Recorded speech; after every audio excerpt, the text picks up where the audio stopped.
하나님께서 우리에게 주신 말씀은 여호수아 3장 1절에서 3절까지 말씀입니다. 또 여호수아가 아침에 일찍이 일어나서 그와 모든 이스라엘 자손들과 더불어 시딤에서 떠나 요단에 이르러 건너가기 전에 거기서 유숙하니라. 사흘 후에 발리들이 진중으로 두루다니며 백성에게 명령하여 이르되 너희는 너희 사람 제사장들이 너희 하나님 여호와의 언약궤 매는 것을 보거든 너희가 있는 곳을 떠나 그 뒤를 따르라. 언약궤를 따르는 삶, 하나님의 약속의 말씀을 따르는 삶을 우리에게 늘 말씀해 주셨는데, 오늘 저녁에도 그 삶은 어떤 삶인가 하는 것을 말씀해 주고 있습니다. 언약궤를 따르는 삶은 말씀 중심, 약속 중심의 삶을 사는 것입니다.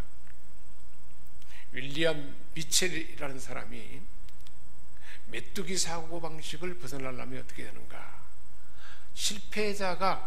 많은 실패자가 가지고 있는 공통점이 있다는 것입니다. 많은 실패자들이 가지는 공통점은 자신의 장점을 보지 않는다는 거예요. 늘 자신의 약점에 초점을 맞추고 산다는 겁니다. 우리 모든 사람에게는 하나님이 예비하신 엄청난 잠재력이 있습니다.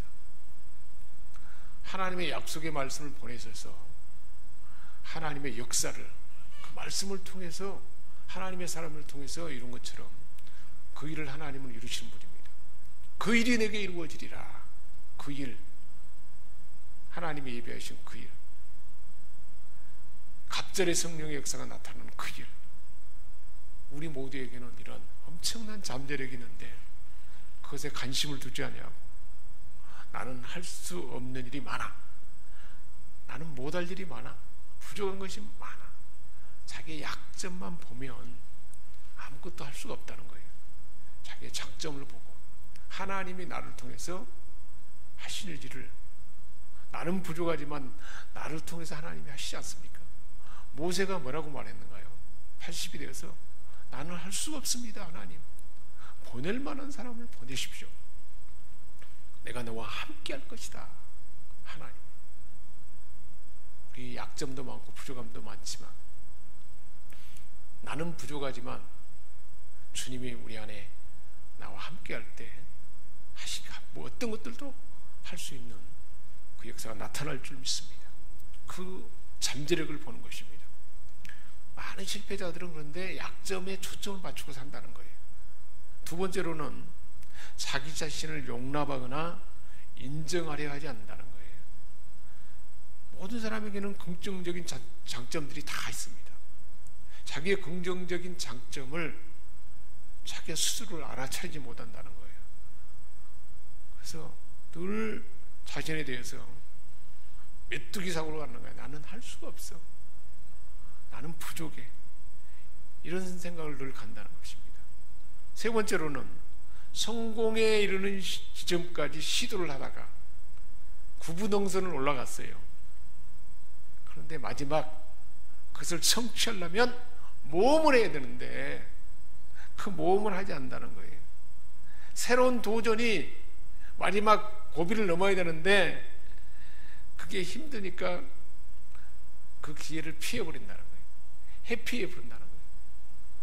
과감하게 그 마지막 고비를, 지금 구분능선에 왔는데 그 마지막을 뚫질 않는다는 거예요. 많은 사람들이. 무엇이 필요하다는 것입니까? 모험이 필요하다는 거예요. 새로운 도전에는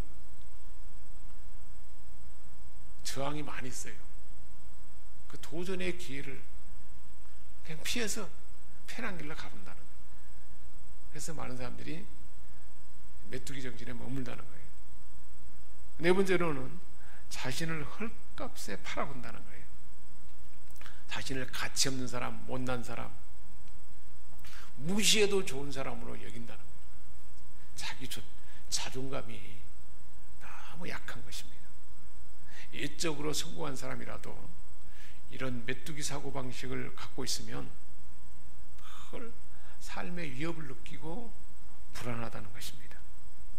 메뚜기 사고방식은 자기 자신에 대해서 어떻게 인식하느냐, 어떤 관점으로 나를 보느냐가 중요해요. 나의 연약한 모습 그대로 보는 것이 아니고 하나님이 나를 보는 그 눈으로 봐야 된다는 거예요. 꼭 내 안에 이런 약점이 있다면 하나님이 지금 말씀해 준 것 같지 않습니까? 그걸 고치는 것입니다. 지금 여호수아가 그럴 수 있는 환경이에요. 출애굽의 영웅이었던 모세는, 하늘 같은 모세는 떠나고 자기 앞에는 이제 요단강이 가로막고 있고 아주 철옹성 여리고가 있고 거인족이 사는 가나안 땅, 어떤 것을 봐도 마음이 편안하지 않습니다. 얼마나 불안했겠습니까? 경험도 없죠. 경관 여리고 요단이 딱 가로막고 있고, 그렇지만 하나님이 동행해 주시고 승리를 보장하는 약속이 있잖아요. 우리도 그러잖아요. 하나님이 그 일이 내게 이루어지리라. 말씀을 보내서 우리로 하여금 하나님의 역사를 우리를 통해서 이루게 하신 하나님, 우리에게 우리 하나님께서 복을 주시고 우리에게 평강의 복을 주시고 우리 하나님께서 힘이 되어준다 그랬잖아요. 하나님이 힘이 되어주시고 하나님 평강을 복을 주는데, 하나님이 동행해 주는데, 승리를 보장해 주는 약속이 있는데, 그 약속이 있기에 여호수아는 믿음으로 이 싸움은 해볼 만한 싸움이다 하는 확신을 가졌을 것입니다. 이스라엘 백성들이 광야가 그렇게 길었던 이유가 뭘까요? 왜 가나안이 그리 빨리 열리지 않았을까요? 밖에 있는 적의 세력이 큰 것 때문이 아니고 각 사람들의 내면의 믿음이 문제였습니다. 여호수아 3장 4장은 요단강을 건너는 내용입니다. 이 요단강은 우리가 건너가야 할 우리의 옛사람을 상징하기도 합니다. 우리의 옛사람이 죽는 것이고 새 사람으로 살아가는 부활, 그것이 요단이에요. 옛사람은 죽고 나는 죽고 이제 새 사람으로 살면서 성령이 우리에게 임재하는 가운데 하나님의 능력을 믿는 믿음 가운데 새로운 가나안이 시작되는 그것이 바로 요단입니다. 그래서 여호수아 3장 4장에서는 지금 우리가 이제 지난주부터 이것을 나누고 있는데, 나를 극복하는 원리를 여기서 배울 수가 있어요. 어떻게 나를 극복할 수, 이렇게 나의 안에 있는 약점을 어떻게 극복할 수 있을까? 약점 없는 사람이 어디 있겠습니까? 하나님은 요단강을 어떤 방법으로 건너게 하셨는가? 어떤 방법으로 요단을 건너가겠는가? 그래서 우리가 가나안에 들어가려면, 가나안의 천국의 삶을 살려면, 그렇다면 내가 얻어야 할 영적 전략은 무엇인가 하는 것을 우리는 여호수아 3장 4장에서 배울 수가 있습니다. 모세와 함께 한 광야 40년은, 광야는 메마르고 건조한 땅이지 않습니까? 젖과 꿀이 흐르는 가나안 땅은 내가 직접 농사를 지어서 풍성한 것을 거둘 수 있는 그 땅이었습니다. 이 모든 것에 대해서 어떤 눈을 가지냐가 가나안에 들어갈 수도 있고 광야에 머물 수 있다는 거예요. 비관주의자들은, 그래서 자기를 비관하고 열등의식에 사로잡힌 사람들은 눈에 보이는 대로 믿는 사람입니다. 눈에 보인 것만 믿고 그것만 바라보는 사람이에요. 낙관주의자들은 어떤 자라 그랬습니까? 믿는 자로 보는 사람, 믿는 대로 보는 사람, 자기가 믿는 것, 자기가 믿고자 하는 것을 보는 사람이에요. 자기가 원하는 것만 보고자 하는 사람들이 낙관주의자예요. 이것도 옳진 않아요. 비전을 가진 사람은 어떤 사람일까요? 하나님이 주신 약속을 보는 사람이에요. 이게 비전의 사람이에요. 그러니까 우리는 항상 하나님의 약속의 말씀을 붙들고 하나님이 나를 통해서 약속해 주신 그것을 바라보는 거예요. 그게 비전의 사람입니다. 지금 하나님께서 여호수아를 통해서 가나안의 길을, 가나안을 정복할 수 있는 것을 하나님 분명히 보여주셨잖아요. 내가 함께 할 것이고 다 차지하게 할 것이다. 그 약속을 바라보는 거죠. 견고한 여리고성, 아주 기골이 장대한 가나안 족속들, 그리고 가로막고 있는 요단강, 그것을 바라보면 절망할 수밖에 없고 한숨이 나올 수밖에 없습니다. 그러나 하나님의 약속을 붙들면 어떻게 될까요?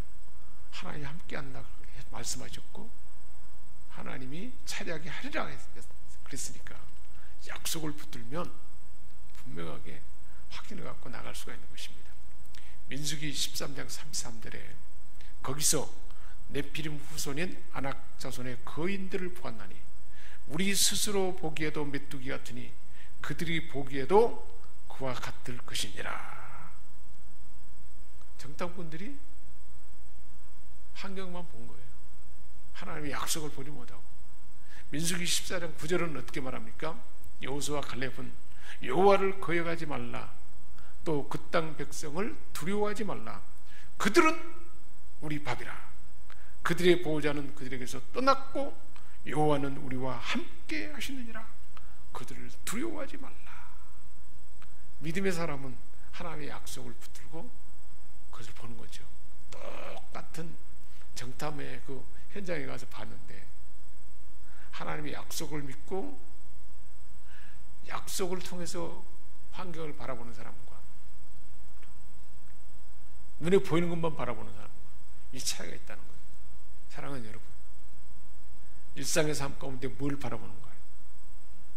아주 견고한 여리고성, 가로막고 있는 요단강, 해방되는 많은 일들, 불가능할 것 같은 모든 일들, 그것을 바라보면 절망할 수밖에 없죠. 하나님의 약속의 말씀을 붙들면 이런 환경 가운데 하나님은 하나님의 구원을 나타낼 것이다. 하나님 말씀을 보내셔서 언약하신 대로 함께 하셔서 반드시 이룰 것이다 하는 것들을 확신 가운데 가는 것입니다. 지난날의 삶을, 지난날의 실패를 거울 삼아야 돼요. 이스라엘 백성들이 지나왔던 여정을 돌이켜보는 것입니다. 람사셋에서 출발해서 숫곳에 비아이로데 거기다 진을 치게 했잖아. 하나님이 해변가로 가지 말고 그쪽으로 가라 그랬습니다. 그래서 바로 군사들이 쫓아오게 하고, 왜 그렇게 했습니까? 하나님이 살아계심을 포기하기 위해서. 모든 여정이 다, 광야의 여정이 하나님이 함께하는 여정이었고, 가데스 바네아 사건, 시내산에서 하나님 말씀을 주신 사건, 요단 동편에 그 두 거인족을 이기게 하는 사건들, 다 모든 것이 다 하나님의 계획 가운데 가난을 열기 위한 모든 예비된 길이었지 않습니까? 지난날의 나의 삶 가운데 하나님이 어떻게 하셨는가를 돌아보는 거예요. 그리고 이제 모세는 느보산에서 죽게 되었고 여호수아를 후계자를 삼도록 해서 하나님은 지금 이제는 마침내 요단을 앞두고 있고 어떻게 요단을 건너갈 것인가 하는 사실을 말씀해 주는 그 현장에 있습니다. 3일을 기다리라. 3일을 기다리라. 그 기다리는 가운데 뭐였을까요? 여호수아는 아침에 일찍 일어났다 그랬습니다. 여호수아 3장 1절에 보니까 여호수아가 아침에 일찍 일어나서, 신앙의 모든 선진들을 보면 다 새벽을 깨웠던 사람들입니다. 아브라함이 그렇고요, 야곱도 그렇습니다. 모세도 그렇고 여호수아도 그렇고 기드온, 한나, 사무엘, 다윗 모두가 다 하나님의 사람들의 대부분의 사람들은 다 새벽을 깨웠던 사람들입니다. 여호수아가 아침에 일찍 일어나서 그와 모든 이스라엘 자손과 더불어 시딤에서 떠나 요단에 이르러 거기 건너가기 전에 유숙하니라. 아침에 일찍 일어났다는 말씀은 하나님을 만나고 하나님을 만나는 가운데 하나님 말씀을 듣기 위해서 첫 시간을 하나님과 함께 했다는 것입니다. 그러니까 우리가 매일매일 삶을 어떻게 시작하냐가 우리 일생에 너무너무 소중하다는 것입니다. 중국 선교의 아버지 허드슨 테일러는 이렇게 말했습니다. 나의 헌신과 행복의 비결은 하루를 어떻게 시작하느냐에 달려있다. 연주자는 음악회가 시작하기 전에 악기를 조율한다. 음악회가 끝난 다음에 조율한다면 어리석은 일이겠죠. 나는 아침에 일어나면 조율한다는 거예요. 하나님의 뜻에 내 생각을 맞추는 그 일부터 시작한다는 거예요. 내가 오늘 계획하고 온 일들에 대해서 다 하나님의 뜻에 맞추는 그게 아침에 일과라는 거예요. 얼마나 좋은 습관인가요? 허드슨 테일러. 내가 오늘 계획한 일이 있다면 그 뜻 앞에 하나님이 이 일을 어떻게 할까요? 어떻게 계획하고 어떻게 말하고 어떤 전략을 가지고 어떻게 행할까요? 하나님의 뜻에 내 계획을 조율하는 것입니다. 허드슨 테일러가 이제 그 말을 한 겁니다. 그러면 인생이 보람되고 행복해집니다. 자기 삶의 경험을 이렇게 말하고 있습니다. 우리 예수님은 어땠습니까? 이른 새벽이나 늦은 저녁에 홀로 고요한 시간 중에 하나님과 만나 사역의 방향을 잡았습니다. 아침 그리고 저녁에 홀로 고요한 중에 하나님과 만나서 모든 이 땅에 보내신 3년간의 모든 공생의 사역을 조율받고 하나님의 뜻을 그대로 인치되도록 했다는 것입니다. 마가복음 1장 35절입니다. 새벽 아직도 밝기 전에 예수께서 일어나 나가 한적한 곳으로 가사 거기서 기도하시더라. 날이 밝기 전에 한적한 곳에 가서 우리 예수님은 하나님과 만남을 가졌습니다. 마태복음 14장 23절. 이제 내일 새벽에 우리가 나눌 말씀이잖아요. 무리를 보내신 후 오병이어의 기적을 나타낸 무리를 다 보낸 후에 예수님이 기도하러 따로 산에 올라가시니라. 저물매 거기 혼자 계시더니 제자들은 이제 배를 타고 먼저 가게 했잖아요. 그리고 혼자 산에 올라가서 우리 주님은 따로 그렇게 하나님과 함께하는 시간을 가졌습니다.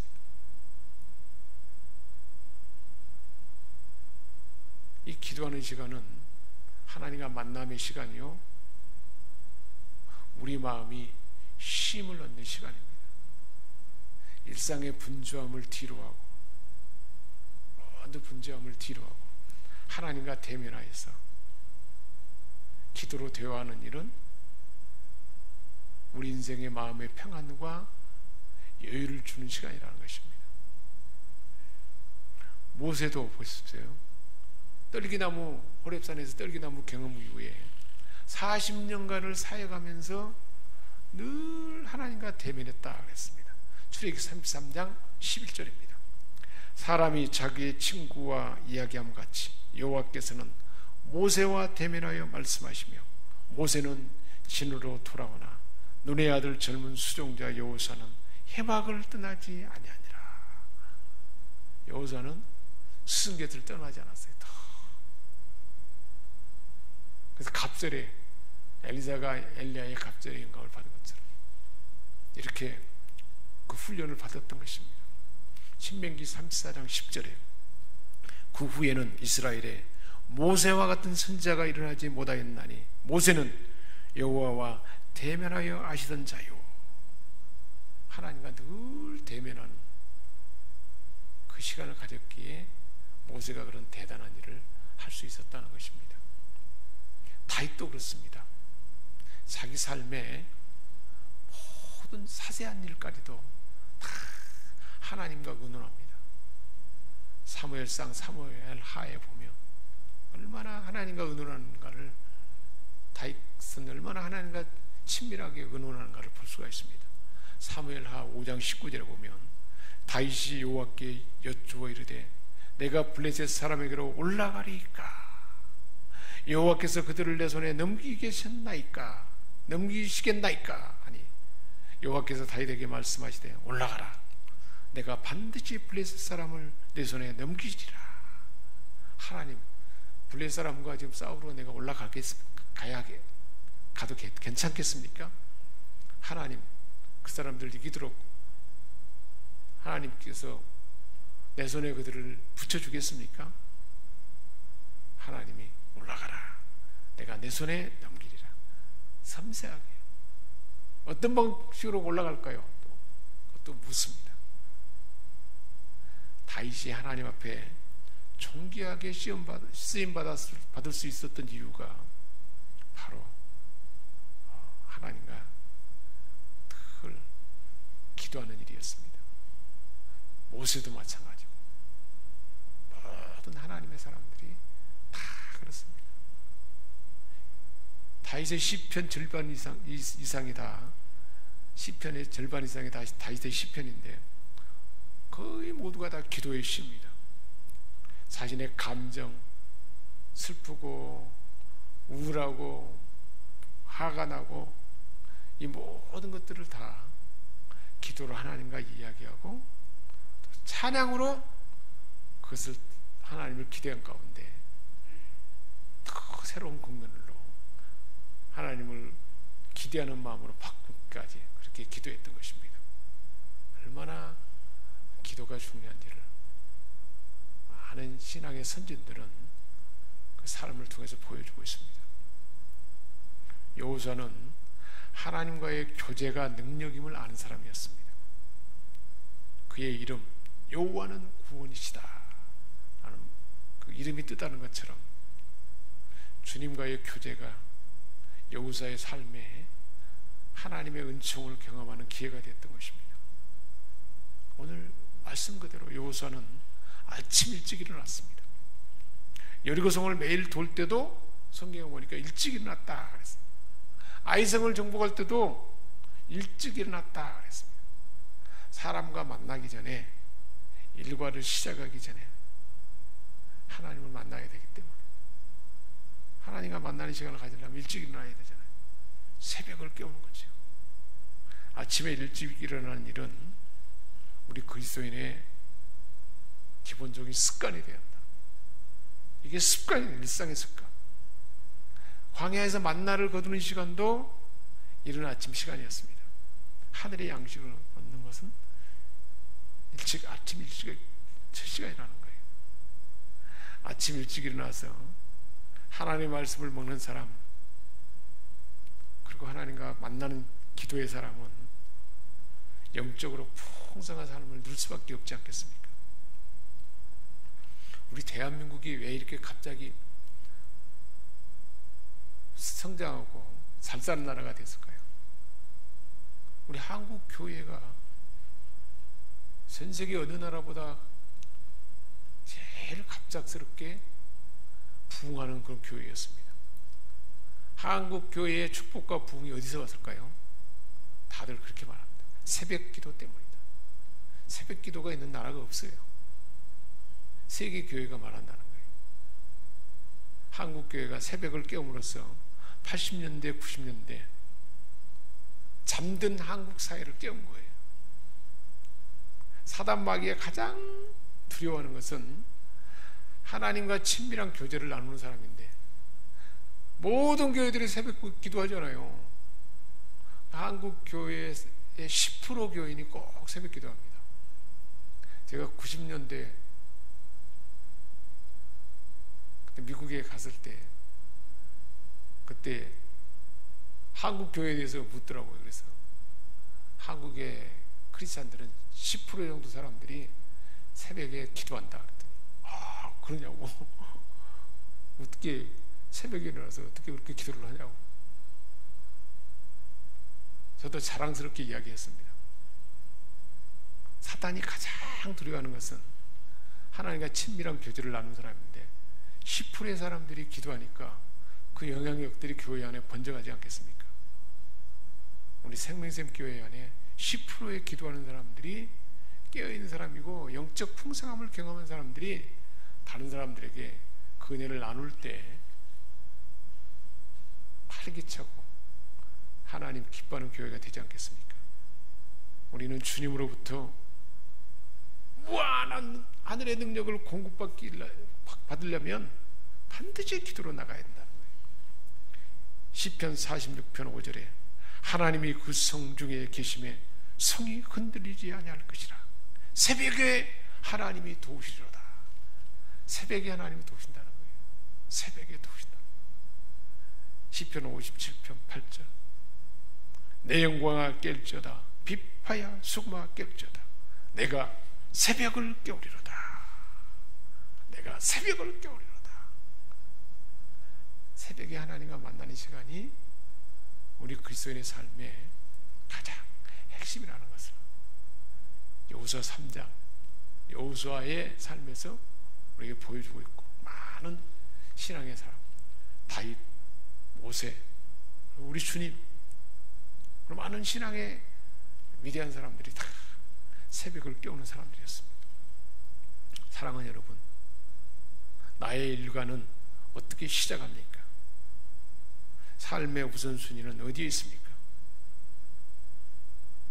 진정으로 나의 도움이 천지를 지으신 여호와께로다 고백할 수 있겠습니까? 진정한 우리의 도움과 우리의 삶의 영향력은 하나님의 도움이 있을 때, 하나님이 힘을 줄 때 가능하지 않겠습니까? 현대 문명은 우리를 점점 저녁형 인간으로 바꿔갑니다. 저녁에 볼거리가 많아요.